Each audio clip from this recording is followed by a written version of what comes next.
महाराष्ट्र भाजप प्रदेश अध्यक्ष पदाचे नाव आता जवळपास निश्चित झाल्याची माहिती आपल्याला सूत्रांनी दिली आहे। महाराष्ट्र प्रदेश अध्यक्ष म्हणून रवींद्र चव्हाण यांच्या नावाच्या घोषणेची फक्त औपचारिकता बाकी आहे असं सूत्रांनी सांगितलेलं आहे। मुंबई भाजप अध्यक्ष पदासाठी 3 नावांची चर्चा असल्याचं देखील कळतंय। यामध्ये प्रवीण दरेकर, अमित साटम आणि सुनील राणे यांच्या नावाची चर्चा आहे। येत्या 15 दिवसांमध्ये अंतिम निर्णय होण्याची शक्यता आहे। भारतीय जनता पक्ष यांची एक कार्यपद्धती आहे।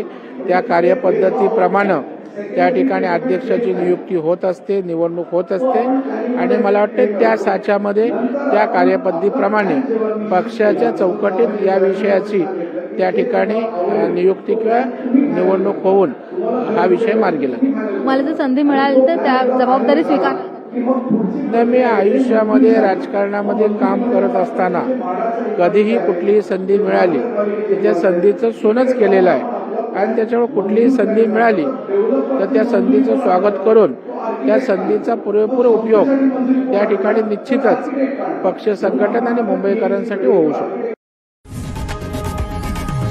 लोकशाही मराठी ऐका, पहा, जागरूक रहा।